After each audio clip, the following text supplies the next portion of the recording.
Le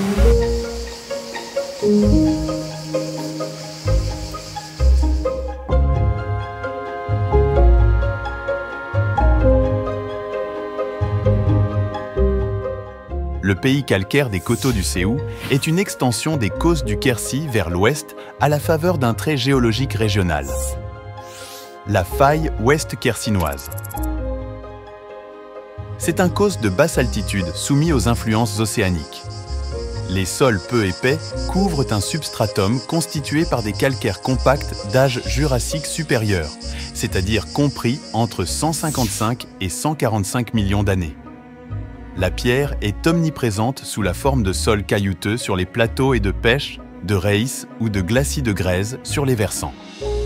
La végétation est constituée de plantes calcicoles formant bois et taillis, landes et broussailles ou de pelouses sèches piquetées d'arbustes. Ce pays est favorable à la culture de la vigne et à la truffe.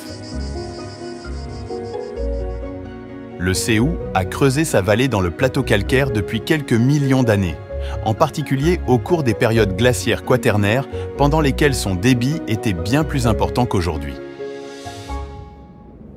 Le maximum de creusement a été atteint il y a environ 17 000 ans. La vallée présente un fond plat et est bordée par les coteaux de calcaire jurassique en amont de Saint-Cybranais.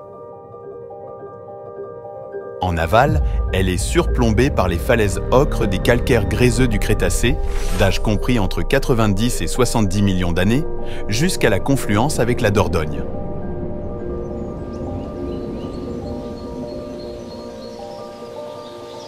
Les affluents, aux écoulements souvent intermittents, circulent au fond de vallées étroites appelées combes, comme ici au Buguet. Le bassin versant du Séou, c'est-à-dire le périmètre dans lequel chaque goutte d'eau tombée au sol a vocation à rejoindre naturellement la rivière, couvre une superficie totale de 570 km², en majeure partie située sur le causse jurassique. Le Séou prend sa source dans le département du Lot, près de Montfaucon. Il rejoint ensuite en aval les eaux du Bléou et du Lourajou. En Dordogne, ses affluents sont le Riol en rive droite et la Lousse en rive gauche. Ces cours d'eau sont caractérisés par des débits très variables en fonction des saisons, montrant des crues parfois violentes en hiver et des périodes d'assèchement plus ou moins longues en été. Sauf la Lousse et le Riol, qui ne suivent pas cette logique car leurs sources sont situées en dehors du causse jurassique, dans les unités géologiques du Crétacé, en vert sur cette carte. Ces dernières décennies, la moyenne des précipitations sur le secteur a été d'environ 900 mm par an. La quantité d'eau absorbée par les processus d'évapotranspiration a été évaluée à 500 mm par an. Le débit moyen du Séou mesuré à Saint-Cybranais varie suivant les saisons entre 0,3 m3 par seconde et 6,60 m3 par seconde. Ce bilan permet de conclure qu'en moyenne, 50% de l'eau issue des précipitations est renvoyée dans l'atmosphère, 30% s'infiltre dans le sous-sol et seulement 20% s'écoule en surface dans la rivière, rejoint la Dordogne, puis l'océan. Comme montré précédemment, la grande majorité du bassin versant est située sur le causse jurassique. Le calcaire jurassique est affecté par de nombreuses fractures qui permettent à l'eau de s'infiltrer dans la masse rocheuse. Cette eau, chargée en CO2 lors de son passage en surface puis dans le sol, circule dans le calcaire et dissout le carbonate. Le passage de l'eau crée lentement mais sûrement des fissures, des conduits, des cavités qui, connectés entre eux, forment des réseaux dans lesquels circulent des masses d'eau sous la surface du sol. C'est un karst. En surface, on y trouve également des structures appelées dolines, ou cloupes en occitan. Le fond de ces dépressions est tapissé par des argiles qui sont les résidus de la dissolution du calcaire. Ces argiles retiennent l'eau. C'est pourquoi ces zones ont été privilégiées de tout temps pour les cultures de céréales sur le causse. Près de Bouzic, le réseau du Trou du Vent, accessible par un puits, Ig en occitan, a été reconnu sur plus de 11 km par les spéléologues. Il présente plusieurs niveaux superposés secs ou inondés en fonction de la profondeur et de la saison. La descente de l'eau vers la profondeur est bloquée par des roches plus imperméables, formant un niveau de base au-dessus duquel les écoulements se font latéralement suivant les pentes. L'eau peut réapparaître au niveau d'exsurgence, nommé source, fond en occitan, comme aux fontaines de Bouzik ou de Daglan, et former des ruisseaux qui alimentent le Séou.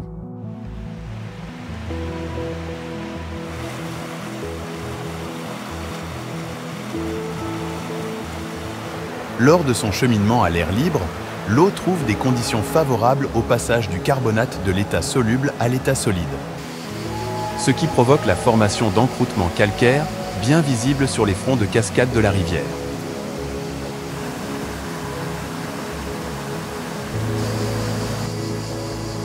Au niveau de la rivière Séou, les processus d'érosion, de transport et de dépôt sont donc en majorité chimiques.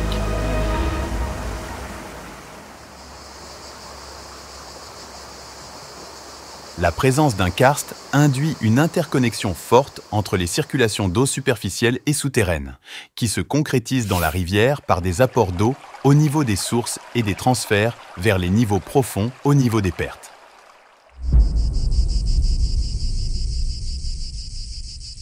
En période estivale, on constate un assèchement d'une partie du réseau hydrographique, surtout en amont de la fontaine de Bouzik. Car dans ce secteur amont, les volumes d'eau perdus dans le lit de la rivière sont supérieurs aux apports.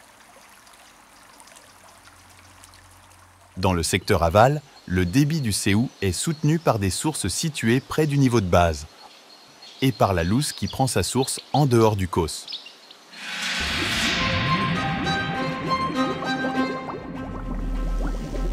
Certaines sources, appelées bulides, provoquent des bouillonnements dans le fond du lit de la rivière. Ce phénomène remarquable, dû à des apports venant de nappes d'eau profonde, était apprécié par nos aïeuls pour faire les lessives par temps froid. Les eaux y sont légèrement plus chaudes.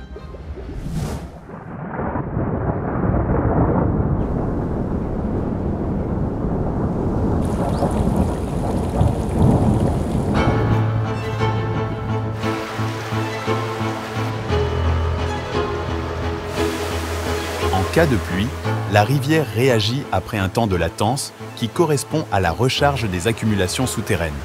Quand les précipitations deviennent importantes, les réseaux souterrains saturent et les volumes d'eau excédentaires alimentent directement les réseaux de surface, intensifiant les crues. La rivière peut alors sortir de son lit et inonder une partie de la vallée.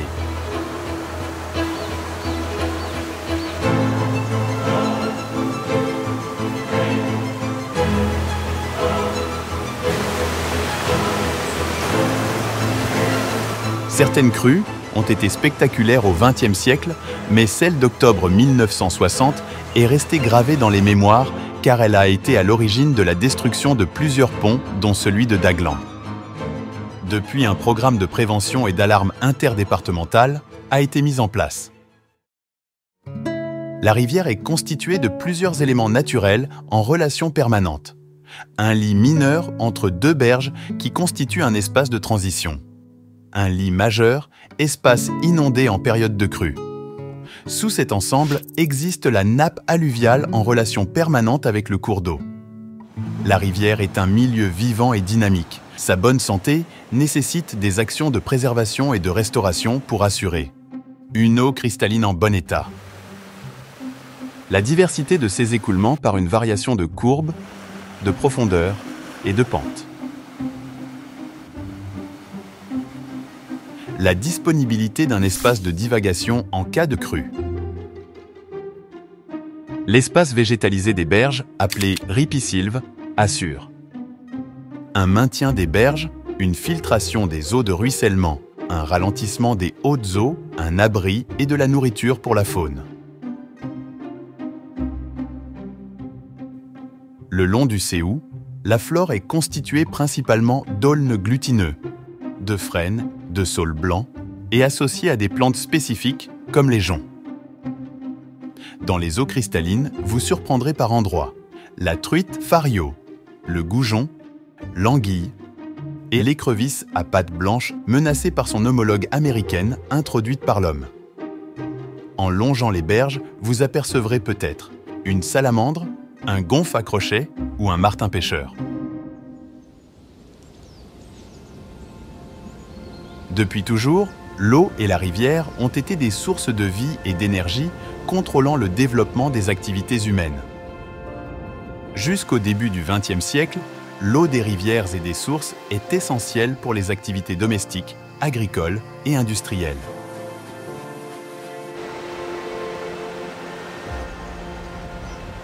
Les moulins étaient les usines de la campagne, assurant différentes activités grâce à l'énergie que fournit la rivière.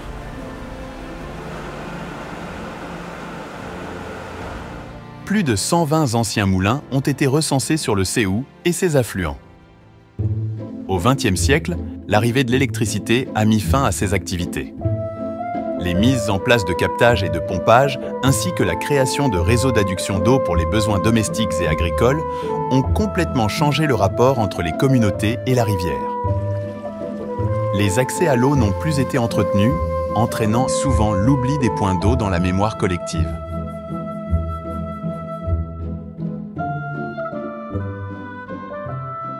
Aujourd'hui, la rivière participe à l'attractivité touristique de la région, qui se traduit par une augmentation significative de la population en été.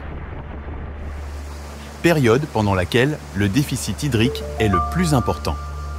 L'évolution climatique va aggraver ce problème qui induit des limitations des prélèvements d'eau allant du stade de la vigilance à celui de crise, à l'origine de freins à l'activité économique et sociale du territoire.